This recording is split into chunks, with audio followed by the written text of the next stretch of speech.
ગમે તેમ કરીને મૂર્તિ ચોરી કરવી પડશે, નહીં તો સરકારે મૂર્તિ પર રાખેલું 50 લાખનું ઇનામ બીજા કોઈ લઈ જશે. 50 લાખનું ઇનામ?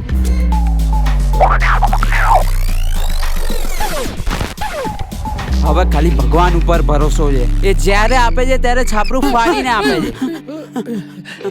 છાપરું ફાડવાનું કીધું તું, આ તો હવે આપણે આજથી જ ચોરી કરીશું. આ એ જ મૂર્તિ છે જે આપણે શેઠને હમણાં બિલના બદલે પધરાઈ દીધી. હવે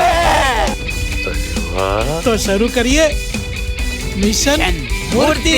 કેમ કે આપણે પોલીસની વર્દીમાં ચોરી કરવા જશું. તું બનજે હવાલદાર અને હું બનીશ ઇન્સ્પેક્ટર.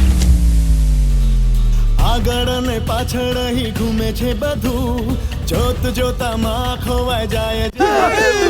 પણ એ મૂર્તિ નહીં લઈ જવા દઈએ. એ મૂર્તિ ઉપર અમારા બંનેનું નામ લખ્યું છે. હવે જુઓ મારા છુરણનો કમાલ. આ સીટ આટલી ચીકણી ચીકણી કેમ છે? બેઠો તો ને એટલામાં મહારાજ આયા શું કરવા. મારામાં હતું ને એટલું બધું જોર લગાવીને ત્યાંથી નીકળી ગયો છું. જો ના નીકળ્યો હોત ને તો મહારાજ મને પલાળીને જતા રહ્યા હોત. સારું કર્યું, મહારાજને પ્રેશર નહોતું એ આવ્યું. તું ખોટું ખોટું ઇમેજિન ના કર. મને લાગે છે યાર આ તોપ છે ને નકલી છે. અસલી હોત ને હા. તો પેલા નાગડા પિંટુની પાસે ફોડી દેત. અંદર યાર ધુમાડા નીકળે છે.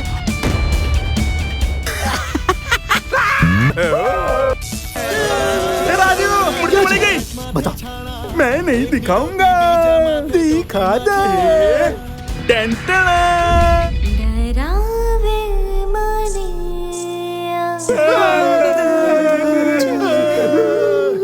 जी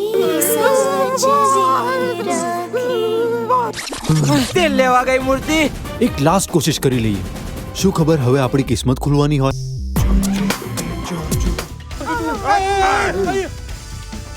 એ ચોટે દેનાડે બળી નોટે. આ શું કરે છે? બે તેલ રેડું છું તેલ. એ, તેલ કેમ રેડે છે? બે કૂણું પડે એટલે. અરે કુણું કેમ પાડવું છે પણ? તમને કોઈ માનસિક ખોળખા પણ હતું? અરે નાના. Hello police. એ ગડોડી જા, આ તોપ છે. અરે બોસ, જે કદી નથી વાપર્યું એ આજે વાપરો. અરે અક્કલ.